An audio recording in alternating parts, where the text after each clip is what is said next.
Hey everybody, how you doing? Thank you for joining for another episode of Know Better, Do Better. I'm your host, Leonard Jr. It's been a crazy week, this past week. So we're talking about all the things that's been going on. I had a major loss in the boxing world with the passing of Marvin Hagler. I want to send shout outs and condolences to his family and to everybody that supported him. He's one of the greatest fighters, one of the greatest middleweights, one of the four kings, and he will always be remembered for what he put forward. And we just want to honor him. I want to send well wishes out to Sean Bradley as well. He was injured in a car accident or biking accident, and he's it seems that maybe some paralysis going on. I don't want to speculate before the information comes out, but we talk about that, and we talk about the time that we have here on this earth, and to make it special, to always know that every single day is precious, and the people that around us, we should be an impact to their lives. So I want to thank all of you for joining. The whole concept of the show is know better, do better. We want to use the lessons from the past to help us move forward to a better future. And my guests today are phenomenal people doing some amazing things. You may know them from the sports world. You may know them from the philanthropy that they've done. But, today we want to talk about some of the things that they're doing to give back. The title of the show today is called Each One Reach One, the power of giving back. And, once you hit a certain level of success in your life, it's easy to say, okay, I've made it myself and I don't have to do anything and I can just go ahead and just move forward. But it takes a big person, it takes a lot, and you understand the heart of people that actually want to give back.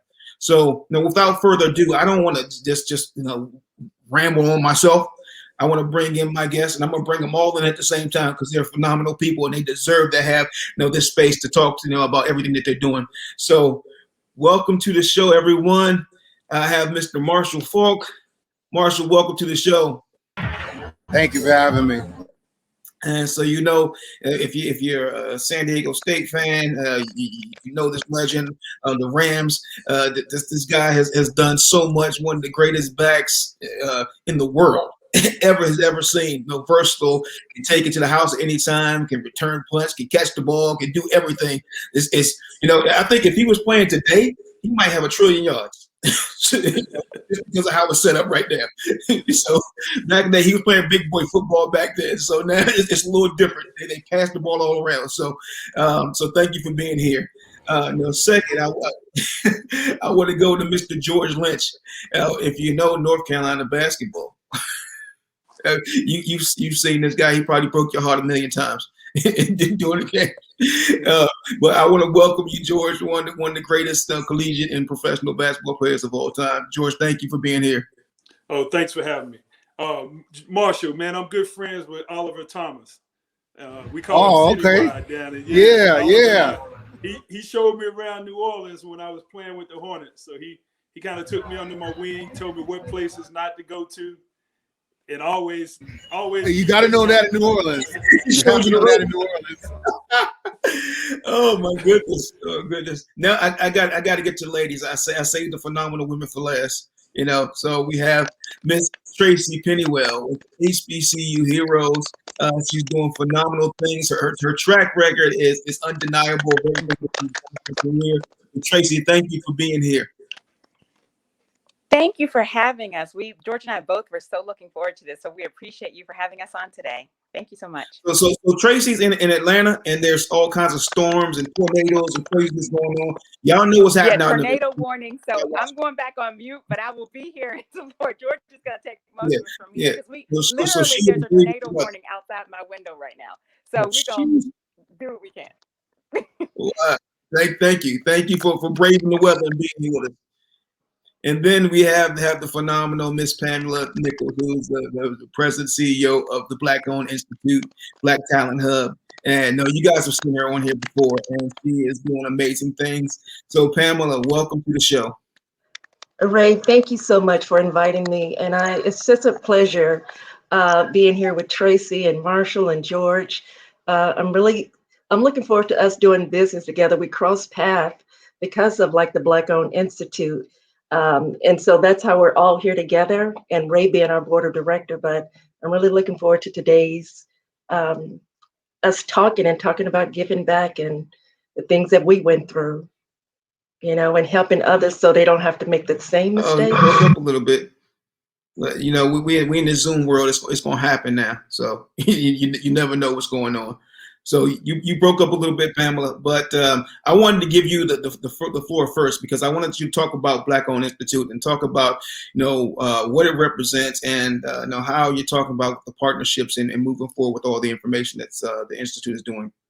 Right. So we have two great things going on, which is our Black-Owned Institute and also our Black Talent Hub. And hopefully I'm not breaking up. And with our Black-Owned Institute, to be able to bring ancient Africa history into public schools. And so starting out in classical civilization and the kingdoms and being able to bring that all around and the European nation and the myths and the values and, all the Renaissance and being able to bring that into K through 8th grade and teach because, and this is not just for people that look like me and George and Marshall, and TRACEY. These are people, these are all students in all school districts. And we're starting here in San Diego, and then we're moving from city to city and state to state. And so also in what George is doing and what Marshall is doing, I'm not going to steal his fire, but he's doing something that will partner with what we're doing. And so then we're able to introduce his curriculum also. And so it can hit the schools.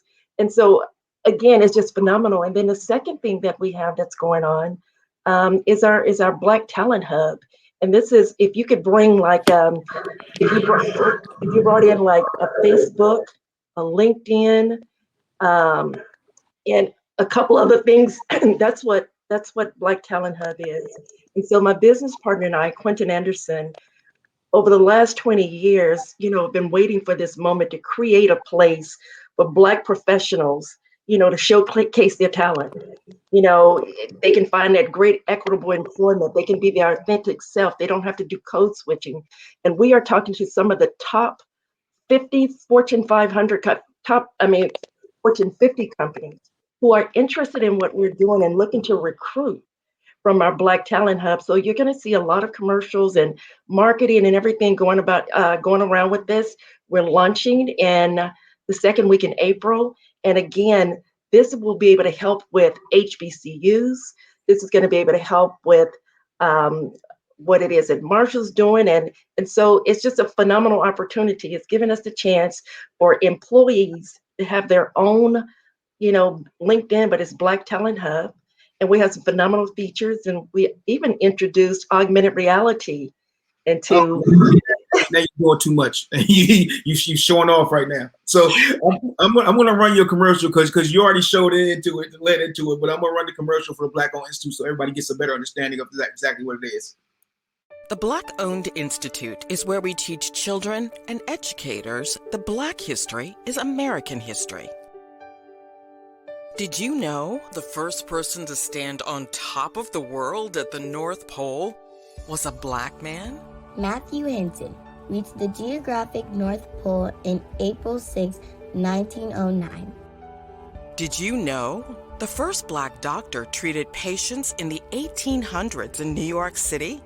James McCune Smith, first Black man to become a doctor of medicine in the United States in 1837.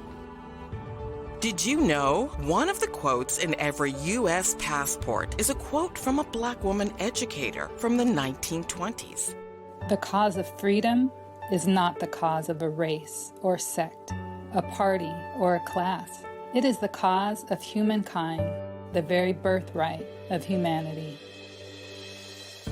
Anna Julia Cooper, one of the first Black women to earn a PhD in 1925. The Black-Owned Institute exposes the hidden figures who made unforgettable contributions to the United States, yet are not featured in our history books. Starting in kindergarten, children will learn about Black and African history. They'll gain a more complete picture of the role Black Americans played and continue to play in making our country great. Become a part of this historic movement. Join the Institute. BlackOwnedInstitute.com. Now, Pamela, when you and Quentin started this mission, the Black-owned Institute, what was it that gave you the audacity that said, "Here, no, we can do something," and that people will be interested in hearing not only about regular history that you hear in schools, but Black history as well? Great question. Quentin and I realized that our history is not being taught. We started to realize also that white history is part of a curriculum. Black history is an elective. And then a lot of schools don't even teach that. And because of that, it was like, you know what? How do we build children up? How do we give them things that we didn't have growing up? Most kids, Ray, they know about Rosa Parks and Dr. King and Harriet Tubman, but do they know about, kingdoms and civilization in history 2,000 years ago? And so we know that even today, when we read something great about somebody, like everybody saw that movie Hidden Figures, and everybody's like, I didn't know that. And so we want other people to feel that and see that. And that was the beginning of getting this, building a curriculum, getting it approved. And this is where we are today. Oh, I love it. I love it. And when you talk about Blackness moving forward, and about respecting the people, respecting us, and giving our voice the way that it needs to be heard, that's a whole nother special conversation to have. But then you brought all these phenomenal people to the table too, that are doing amazing things. So, you start to see about HBCUs, you start to see the conversations that's happening with financial literacy and financial freedom. It seemed like it took us forever to try to get to this point where we're having this conversation, or maybe we just didn't have the platform to make it be known. But you brought George and Tracy and Marshall to the table, and they're doing amazing things. We talk about the HBCUs. Everybody wants diversity, equity, and inclusion right now, and everybody wants to send money to HBCUs because it's the cool thing to do. But you guys have been doing it before it was cool, So George, tell us about your mission and what you guys are doing with the HBCU Heroes. Well, Tracy and I started our mission about 2.5 years ago.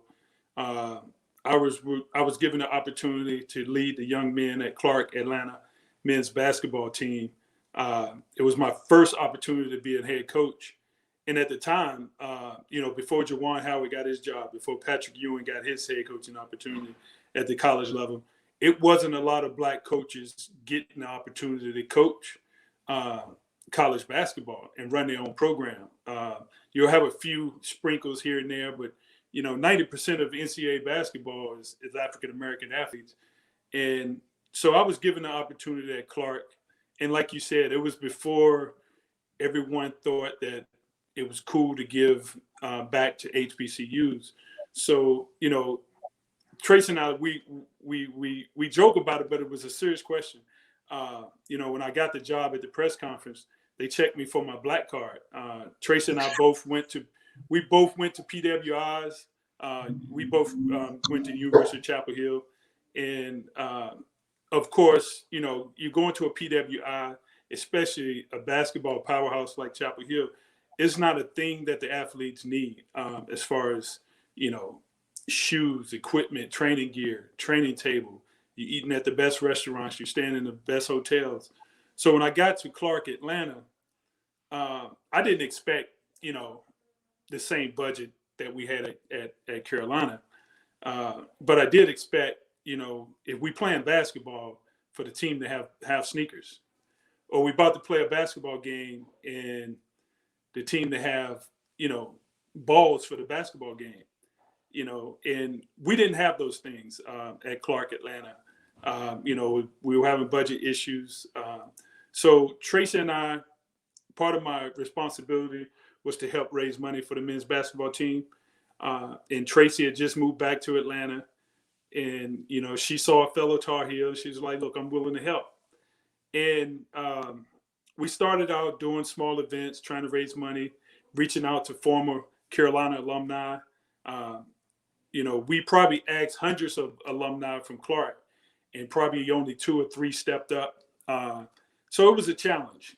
And so we started HBCU Heroes to not only help level the playing field for Clark Atlanta, it was for all HBCUs. Since we started HBCUs, we've given out hundreds of computers to Grambling, Southern, Dillard, HBCUs across Morehouse, Clark, Spelman, hundreds. We've helped hundreds of HBCUs, because there was a lot of students that didn't have the technology when COVID hit to go home and finish their education.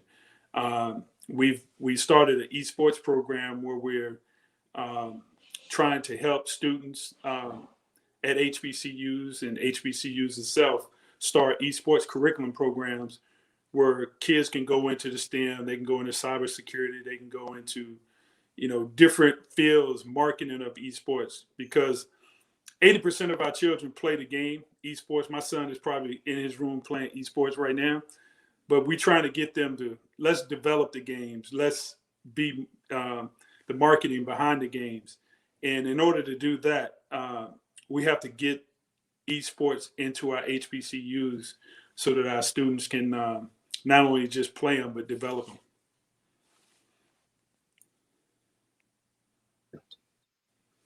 I had to take myself off of mute. I'm getting tricky with this. I had to bring TRACEY back in, but phenomenal work that you guys are doing. And then on the other side, we have Mr. Can I say one thing though, if I might?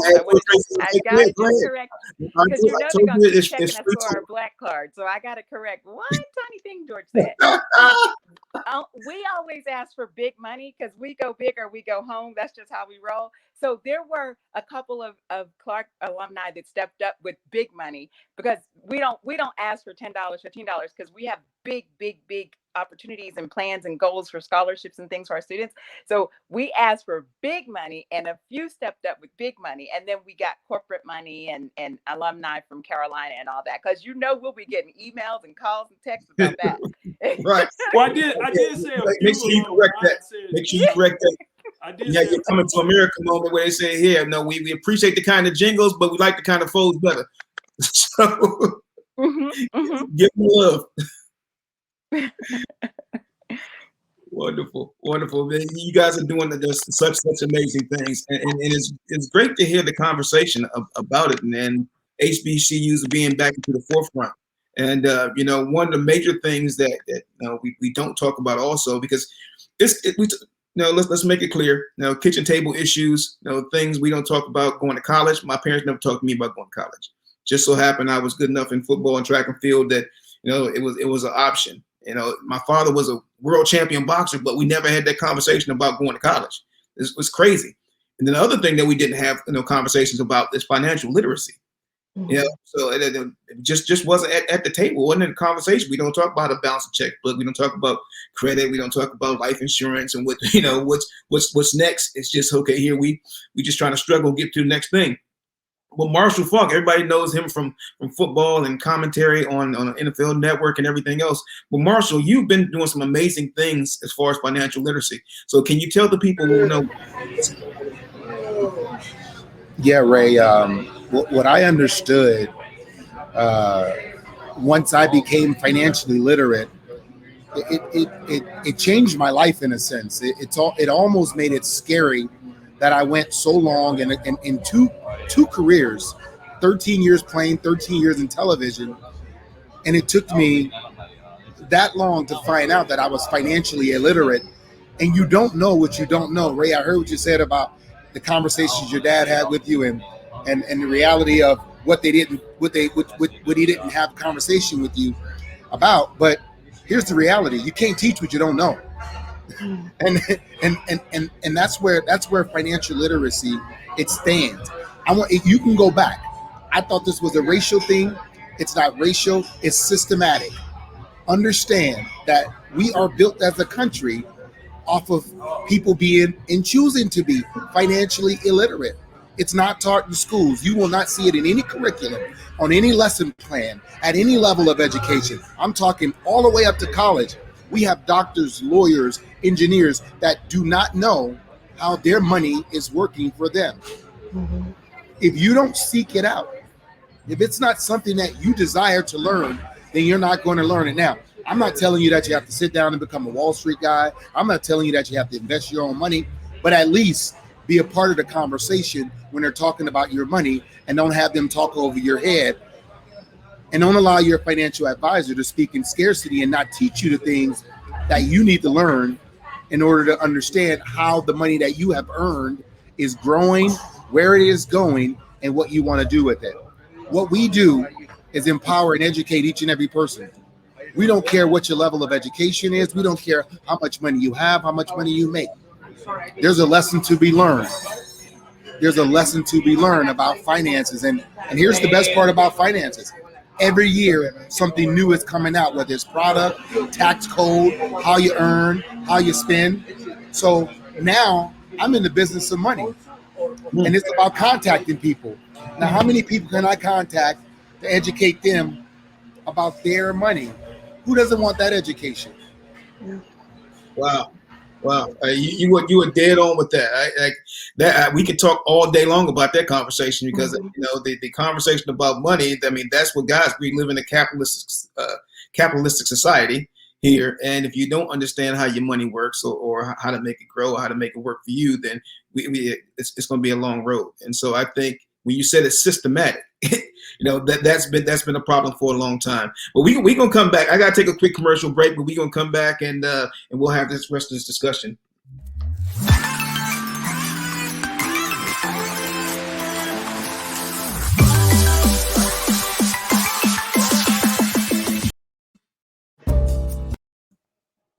Oh man, wow. We back. That was really quick. We came back. I didn't expect my commercial to go that fast. I think I clicked on the wrong one. You guys know I'm actually doing this here myself and working on it. So yeah, so that's how it goes. But you know, to come back, welcome back to Know Better, Do Better. I'm your host, Leonard Jr. And before we left, we were having a phenomenal conversation with our panel, and we talked about systematic oppression in finances and issues with the HBCUs and the lack of history in the conversation, the lack of history. But one of the next things I want to ask the question about is how do we change this? I know, TRACEY and George, what you guys are doing, how do you change that conversation? How do you get kids to say, okay, no, I have the opportunity to go to HBCU, that, the college is not, some far-fetched dream, that I can actually do it coming from wherever I come from? My first experience, I had an uncle. I had several uncles that attended an HBCU in North Carolina, and they always talked about me going and playing basketball in the HBCU. Unfortunately, well, not unfortunately, but I was highly recruited. The bigger schools started to entice me with the nice gyms. I had opportunity to play in the Dean Smith Center. It was 25,000 people in the arena, and so I was, and playing for a Hall of Famer in Dean Smith, who was there for a long time. I think what we have to do as far as the HBCUs is, try to keep a coach around, someone that's going to be there leading the program, after kids graduate. The previous coach before I got to Clark, Darrell Walker, was there. He was only there 2 years. I was there 2 years. Not for sure how long the next coach is going to be there. And that, kids want to, play for a coach the full time that they're there. Also, they want to graduate. One of the challenges I had when recruiting kids at Clark, they were coming in and they were losing hours. A kid might have came in, from another school or junior college, had 50 hours. But by the time he got to an HBCU, or I wouldn't say all HBCUs, but by the time he got to Clark, he only had 30 hours. And then after his eligibility was up, we didn't, I wanted to continue his education for him, but we didn't have the budget. So little things like students applying to HBCUs, paying the $300 to the application fee, that's where a lot of the PWIs get their administration costs paid for, to be able to do other things. You look at some of these schools, like I'll say Chapel Hill, for instance, they probably got 50,000 applicants and only 10,000 get in a year. Whereas you look at an HBCU like Clark, they might have 1,000 applicants and 200 or 300 get in. So the numbers are stagnant difference between people applying to an HBCU and applying to a PWI. And I think little things like that, people giving back, whether you went to an HBCU or not, TRACEY and I, we try to help students by giving scholarships away on a monthly basis so that they can attend an HBCU. That's part of our program. We're helping students work on their application process, writing resumes so that they can get jobs when they leave HBCUs. Because that was the other challenge. A lot of students that leave an HBCU, they don't get what we would consider high-paying jobs. So to be able to give back to an HBCU, I ain't gonna say most, but some students who come from HBCUs don't have the means to contribute back to their alma maters. TRACEY was about to correct you too, because she's like, hey, your donors, they giving it to you. The supporters. You're muted, Ray. But I also will say this: there has to be at least a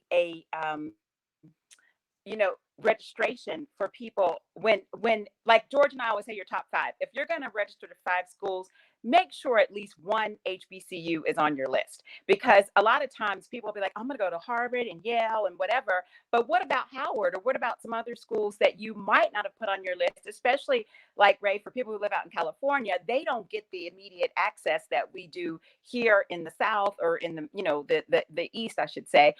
They may not even consider HBCUs because they're just not around for homecomings and they've never been. So we say at least put one in your top 5. And then also it is the giving, and it is where we're at now, which is exactly where you started this show off with, is when you know better, you do better. And with these corporations, HBCUs the giving is in right now, but we are holding them to accountability and making sure that if they say, okay, we're giving $20 million to help HBCUs, exactly how, exactly where, we don't want you just to kind of give it and it's a 10-year plan and then you fall off and you don't see where that's going. We, as our organization, HBCU Heroes, we want to see you giving scholarships, and we want you to give to organizations like ours that will help with scholarships, with training, with all kinds of skills assets that will help students both now and in the future for that talent pipeline. Excellent. And Pam, so I want to ask you, how does Black history, come into play with that when you're talking about the conversation about HBCUs, about financial literacy, the things that the rest of the panel is talking about? How does it come? How does it make sense to teaching about Black history? How does that help to move forward? It's sort of like what TRACEY and George was just saying. If you live out here in the North, a lot of people don't know a lot about the HBCUs. They don't know a lot about the Battle of the Bands and all of that, that comes with it. And so as we are teaching about Black history, they're finding out exactly how everything started. They're finding out, one of our influencers, she's teaching about what happened with music 2,000 years ago. And she has the ability to bring that from 2,000 years ago in Africa all the way up to the hip hop industry right now and how it all started. She talks about, also be it fashion or dancing that was 2,000 years ago, and how the fraternities and sororities, they have a lot of the same things that, it goes through our culture. But if you're not taught that, and so by working with HBCU Heroes, that give us the opportunity to start teaching at kindergarten, and then they'll look forward to learning more and knowing more and going to these HBCUs. George and TRACEY were talking about the financial side. And then that goes back to Marshall. Can you work with these schools and these students and start them off in kindergarten, telling them about, financial planning? And like he said, you don't have to have money to have that. All of this goes together. And then all of us together, we are able to cross out that myth that we don't all work together. We're all working together to give back and to be something so much bigger. So the good thing about everything that we're talking about, we have online live instructors. One of the things that Marshall said to me earlier today, I'm not going to just throw you a book and charge you for it. I'm going to actually be just like this today, teaching it to you and having another group of people teaching it. Because with me, I'm such an audio person. So you throw me a large 1,200 page financial book and tell me about, literacy, and I don't get this. No, you know what? But if you're teaching me at that nature, at kindergarten all the way up, so everything that we're doing, in Africa, one of the richest kings was in Africa. I mean, richer than a Bill Gates. And so do our kids know about that? Do our adults know about that? Can you imagine what that does? And then introducing HBCUs, introducing financial literacy from that kindergarten all the way up, then they're ready for those HBCUs, and they're ready for, having a life, and they're not living paycheck to paycheck or a no check, and they have more than that one stream of income. So everything that we're all doing, it plays together, and it plays so well. Right, absolutely. And Marshall, we having this conversation, but because we're all studying in this, and we're working towards it. But how do you start the conversation with anybody? Because that's the scariest part for me. It starts with this question: do you know how your money is working for you? You sit down, and I remember, and George, I don't know if you had this.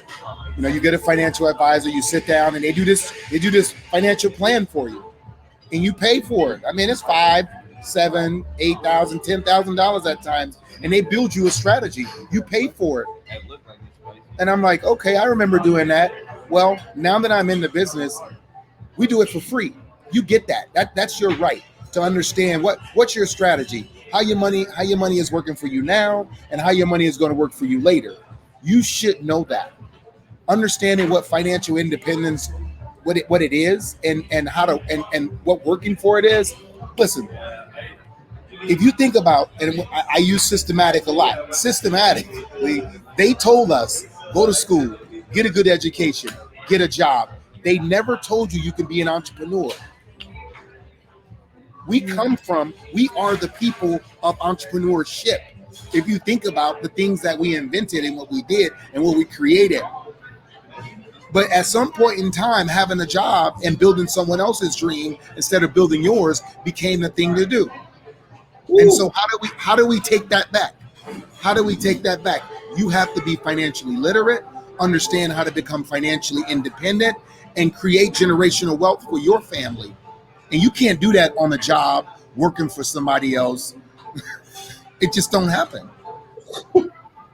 Oh man, preach well. on it. I can't say that better myself. I got so many questions, so many things to say, but we got to go to a quick commercial. I got to put the commercial break in here. We'll be right back, folks. Know better, do better. This is Leonard Jr.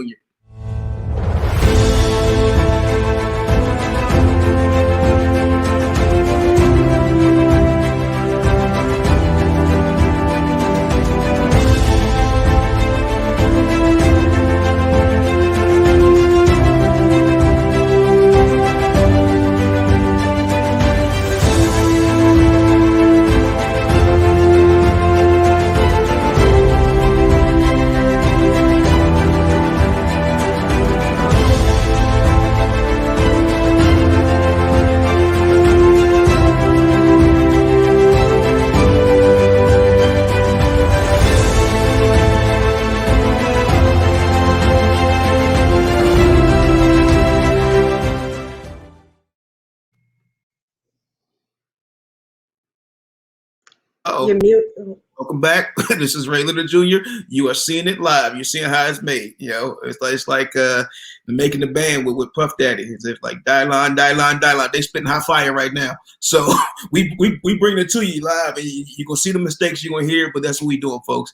Before we went to commercial, Marshall was talking about giving game about financial literacy, about how it's set up and how the initial conversations are had, and how you even look to ask the question, how does my money work? Like, and what are you doing in entrepreneurship?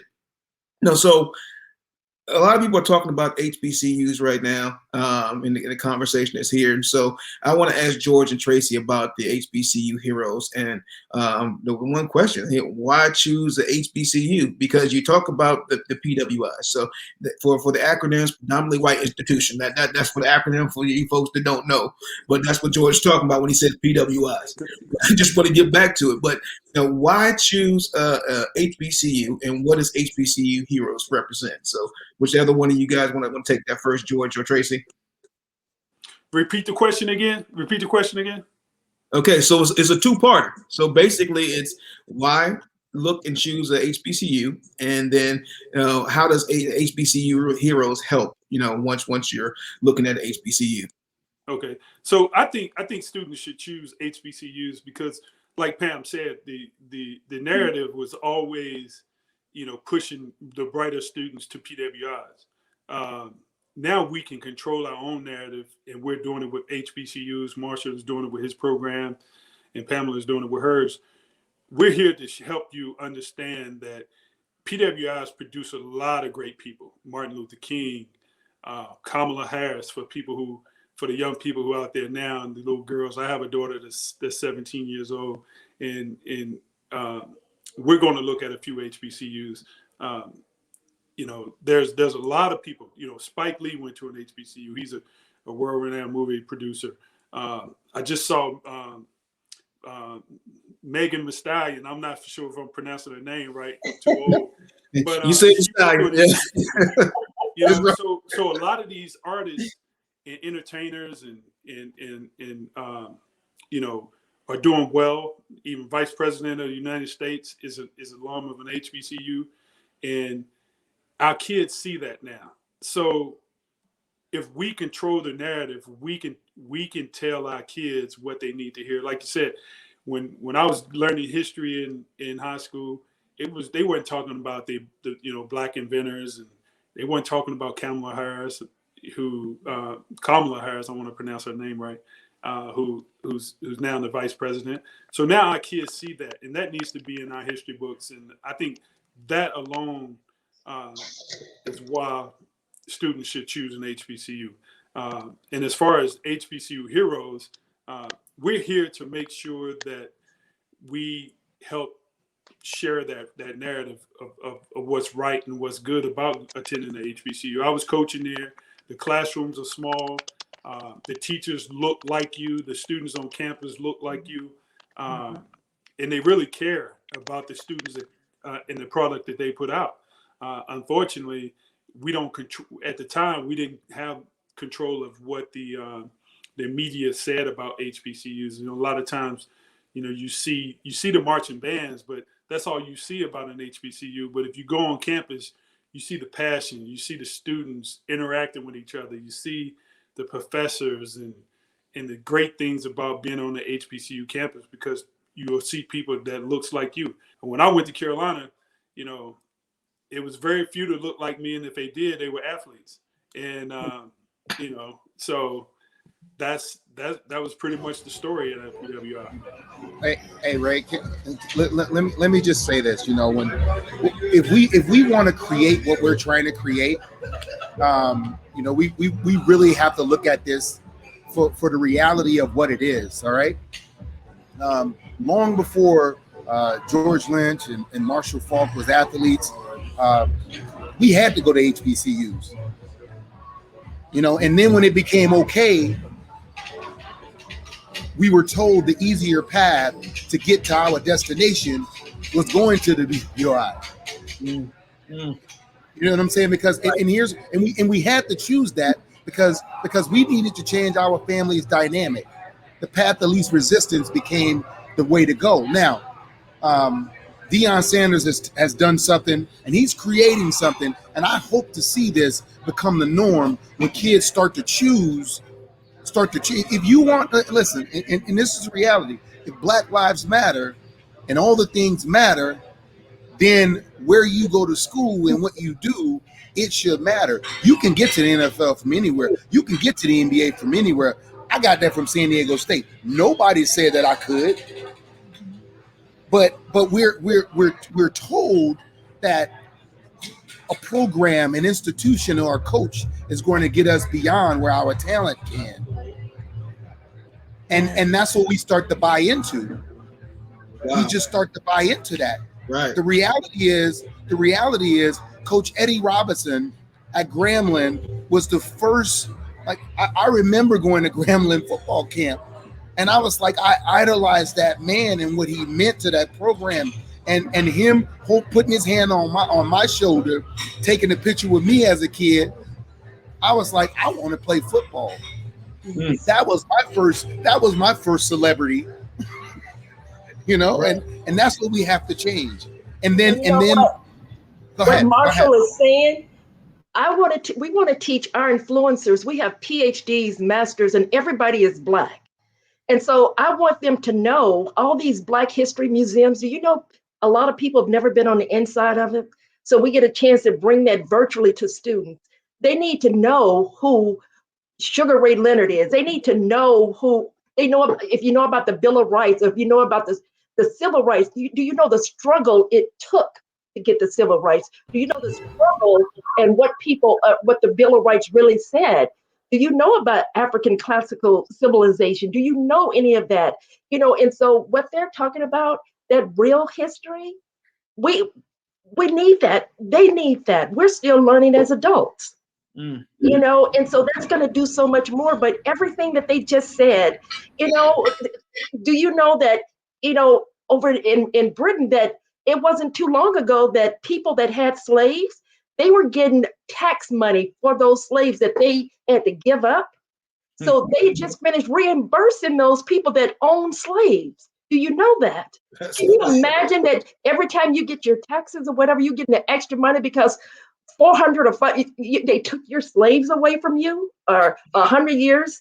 And so this is so important, and everything that they're saying is linking us back together again to make us come together as a unit, as this strong unit, how we were born, what we were made to do, and say, you know what, not on our watch. Wow. And you talk about information and you know, about the importance of seeing people that look like you in power positions. Yes. And you can have that conversation. And if you don't see anybody who looks like you, it makes it, you know, tougher to think that you can actually get there. And I think the system was set up that way. You know, if I can be blatantly honest about that, I think the system was set up that way. If you don't see anybody who looks like you, no, you can't reach for this. This is what you can do. Like Marshall was talking about, you can't be an entrepreneur. You go get that 9 to 5 and you do that. You take that money and you go back and you spend it and put it back into the system. You don't know how to save it. You don't know how to make it grow. You don't know about compound interest. You don't know about investing in 401ks and things like that. And that's the crazy conversation. Like you said, the HBCUs was the only option for a long time. That's why HBCUs were created. So why do you guys think, as a panel, why do you think it's been so hard for us as a community to use our buying power, to use our creative knowledge together and put it back out there into the system? I know we're working on that now, but why do you think it's been such a barrier for so long? Go ahead. Everybody want to jump on that one. It's my opinion. My opinion. When I think about why we don't want to do it and why we don't do it, at some point in time, we were pitted against each other and we don't trust. So when you don't have trust, guess what? We're not going to spend with each other. We're not going to build with each other. You feel like you have to go somewhere else to get it done. Like and y'all probably, a little bit more extensive in my background. I'm from New Orleans, Louisiana. I went to all Black schools until I went to college. And that was an experience for me because I needed to know what being in another culture was like. I had never had a teacher that wasn't everything that I saw in my life as an educator, as a coach. So to experience that was different. But understanding that when you come from a culture, that's all we do.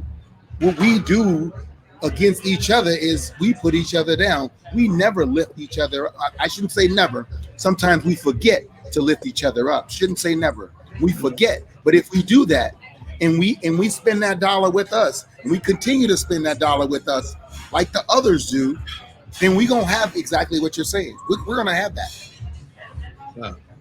I believe we have a lot of that right now. See, when you start a Black business, if Macy's or whatever, if they open up a new store in the mall, if they make a mistake at that store, they charge you too much, services is bad, we don't say, I'm never going to another Macy's again.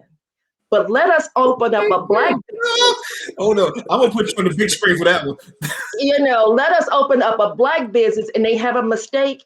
Oh, it's all on Instagram, it's everywhere. And they do that. And when we open up a bit, we don't care whose business it is. It could be Alberto's restaurant, it could be Nordstrom's or whatever. We'll go visit those businesses. But when we open up a Black business, for whatever reason, non-Blacks will say, oh, that's a Black business.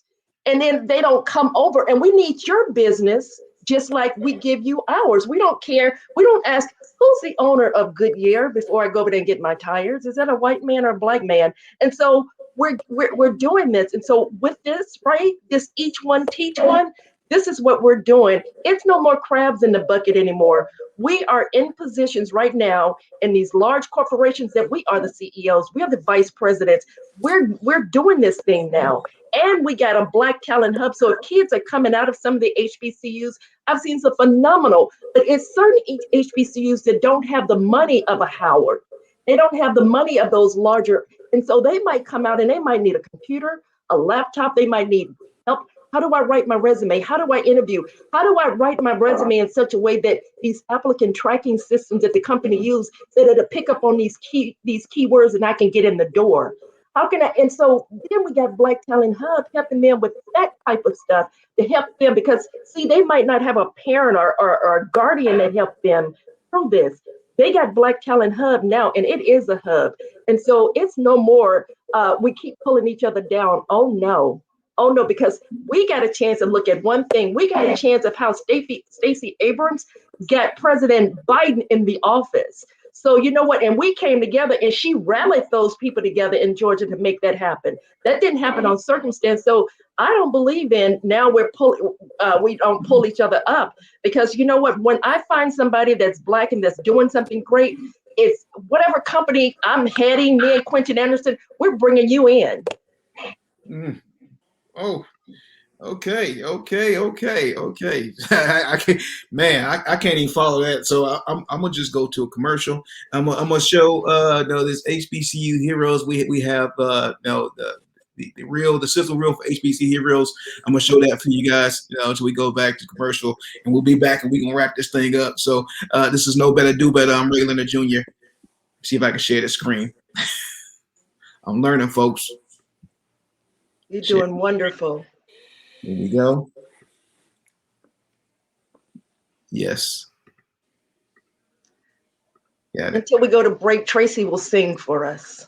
Oh yeah, they won't sing for us. Go ahead, Tracy. We're going to bring awareness to supporting HBCUs. Good evening. I'm Kwame Jackson with HBCU Heroes. Artists who came from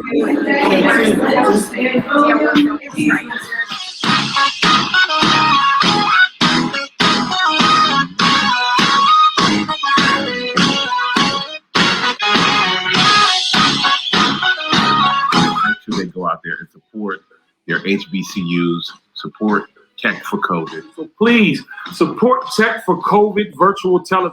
Gather together with this group of people and many more that'll be on as well for Tech for COVID and support these great institutions. So I'm asking you for your support of historical Black colleges and universities and student athletes. I lost my great uncle to COVID-19. Like, we as a people have to give them those tools. We have to help them get the things that they need to survive, because if we don't, this is our next generation. These are our new leaders. We are raising funds to help with supporting underserved kids, as well as HBCU student athletes who do not have adequate laptops. This hit home for me because I would have been one of those kids, because I've always used my students there. Yeah. So this is really important to me. What's up, everybody? Family Bio. I just want to say I'm a big supporter of the Tech for COVID. NBA veteran George Lynch is hosting a digital telethon, a 2-day digital telethon to raise funds for HBCU student athletes. What's happening, my good people? It's your boy Takeo Spice. We all benefited from the HBCU. So let's get behind it. And again, I thank you, Coach Lynch and HBCU Heroes, for providing us laptops. Hi, my name is Everson Wallace, and I'm really proud to be an HBCU hero.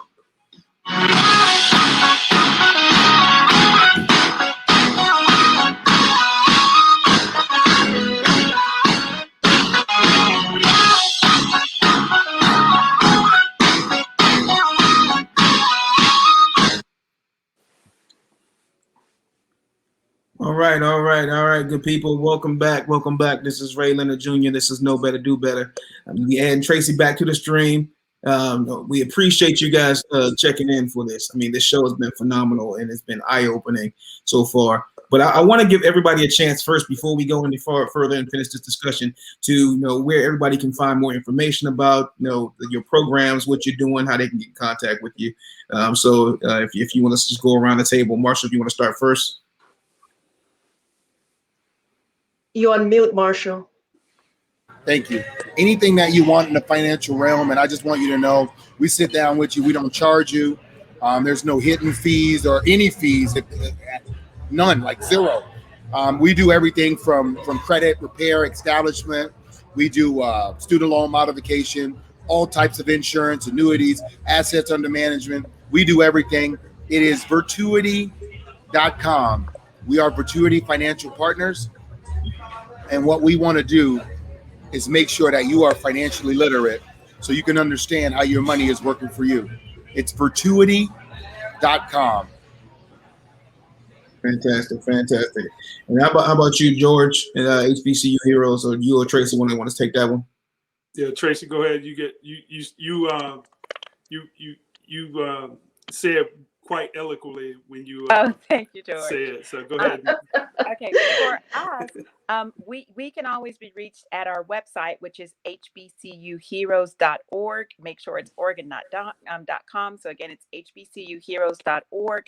And then we also are on social media at HBCU Heroes, and that's Insta, TikTok. We're on TikTok because all the young kids are, so we had to be there too. So we're on TikTok, on LinkedIn, Twitter, Instagram, all of those. At HBCU Heroes. And on there, you can always find information about us giving away scholarships, or we have another job fest coming up on Friday, May 14th, called Secure the Bag. So I'm sure everyone here will be on that as well. Yeah, that's where we are, hbcuheroes.org. Wonderful. And Pamela. Hi, and so for our new project, which is huge, Black Talent Hub, we'd love for all the Black professionals, every Black professional, and people who are looking for paid board of director positions, to go to blacktalenthub.com, set up your profile just like you've done with others. So set up your profile, and again, these are for professional positions. When we launch in about 4 weeks, we are launching with at least a minimum of 10,000 Black professional resumes. And also, again, people who are looking for those board of directors, paid positions. We are also working with large organizations to get our Black people on those boards. On the Black-Owned Institute, please go to blackownedinstitute.com and find out, look at all of our influencers. It's steady growing. Ray recently introduced me to a phenomenal math teacher, this brother, and he's coming on, Jabbar, he's coming on with us. And so we're that team that we got Black men and Black women teaching our Black history to all children. So again, blacktalenthub.com, blackowned.com, and we also have the blackownedinstitute.com. Wonderful. Yeah, I'm inspired by what's going on. And for this last 5 minutes, I have one more, maybe two more questions. But one question is, we've realized and we've established what the problem is. We talk about solutions. How do we execute? Having people like this, having George sit on a board, these large boards that are making decisions for all of our lives. Having Marshall and Tracy sitting on these boards, if it's a Johnson & Johnson, whatever these boards are, these large boards, they are planning your lives, our lives, behind closed doors. Having leaders that look like all of us, teaching children about who we are. That's where it has to start. I think it's unnatural for people to work for someone else. I think it's just unnatural. It's more natural to bill it. So not telling kids, I don't teach and preach anymore about getting an education. I mean, everybody's not made for college. And so it's so many other opportunities out there. But when you do go to college, don't go to college sitting back waiting, saying, now I need to go find me a job. You can start these businesses. My niece just told me about a second grader in Florida, one of her students that started a snow cone business. He understands and he's being successful with it, a snow cone business. That's what we got to do. We start teaching them about, starting your own business. What does that look like? But guys, it's not sexy to be a professor. It's not sexy to be an executive. It's not sexy to be starting. I want to have that Rolls Royce. I want to be an entertainer. I want to be singing. I want to be catch the basketball, run the football like that. That's the only option for me. Like how do we change that narrative? George and Marshall can hit on that, because when that ends, where does George go from there? Where does Marshall go? Because all of it doesn't matter how brown the gravy is, eventually it's just going to burn up if you leave it there. They can tell you those other things you're going to do. That's some other stuff you just said there. You say if you leave the gravy on too long, it's going to burn.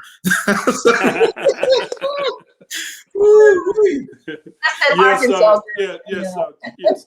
TRACEY and I are definitely trying to help kids understand where their talents are. We're trying to utilize our resources to meet corporate folks who can help these kids understand what it's like to run Apple or what it's like to run Amazon. So those are our goals, to introduce these kids, because for so long, being a professional athlete was the thing to do. Being a rapper was the thing to do. Nowadays, kids got social media. I got a 15-year-old son. He got a sneaker business on social media. And I'm like, man, you're making a killing. So the kids are definitely under more well-rounded with this new technology. We didn't have a cell phone until I was like 3 years out of college. So, but these kids are, got the technology, the computers, able to access social media platforms, got their own YouTube TV stations. That's where it's at. Try to capitalize on, the resources that they have around them. When I was growing up, my father was a mailman. My mother was a assisted living nurse. And, that's what we saw every day. And that's what I thought I wanted to be until, I got exposed to, playing in different cities, knowing that there was, bigger and brighter things outside of my own neighborhood. So that's where we got to get these kids. We got to take them out of their environment, show them the things around them, show them that there's global opportunities out there. I think that's where it starts. Yeah. When I think about how do you tackle it, I think it starts with us as parents and us being older. It's like when you get on the plane and they tell you when the gas mask come down, you put your mask on first. So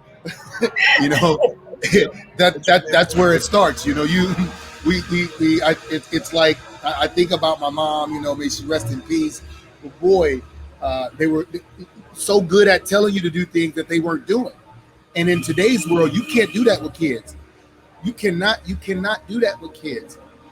Education and then application is how we get there.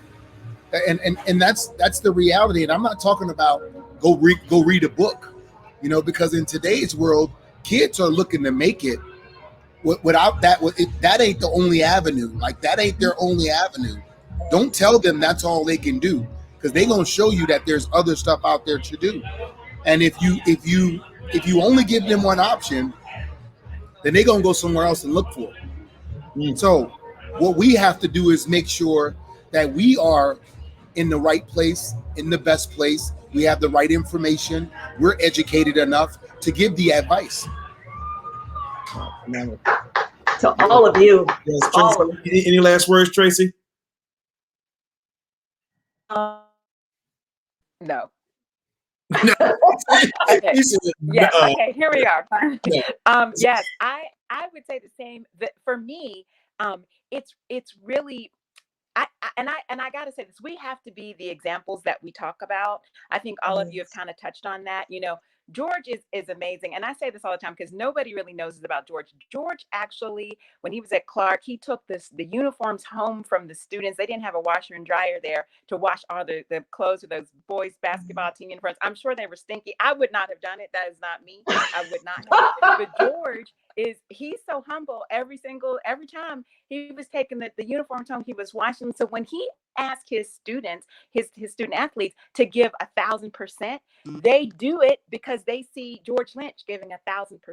And so for me, you know, mentors, yes, but we also, like you were saying there, Marshall, we gotta be who we say we are, walk the walk and talk the talk, and just make sure that we keep emphasizing the narrative. Like, we are doing so many great things as African Americans, as leaders, as professionals. And I think just reaching back, and, you know, sometimes you got to reach back and you got to do more than just actually talk about it. You got to reach back, you got to pull and tug and drag and remind. And, you know, George and I have a digital media fellows program, and these students, they're all in college. You know, we give them scholarships and stipends. We always tell them, you're not going to get rich with us, but you will get your resume building experience. You will get hands-on experience.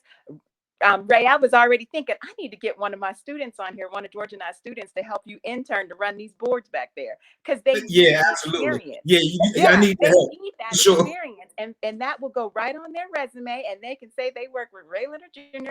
And that is that's what they want. That's what they need. And for us, it's the connecting, the networking, and the resources. So I say that all to say, you know, everything we've talked about here on this call today has been absolutely phenomenal. And I'm so inspired and happy that we all talked and look forward to working with you all. But I think the students that come from, at least the battery of students that we deal with at HBCUs, will be so happy and overjoyed to actually work with you all as well, and to work with the organizations that you're working with. And I think that's what it is. It's, to sum it up, Ray, each one reach one, each one teach one.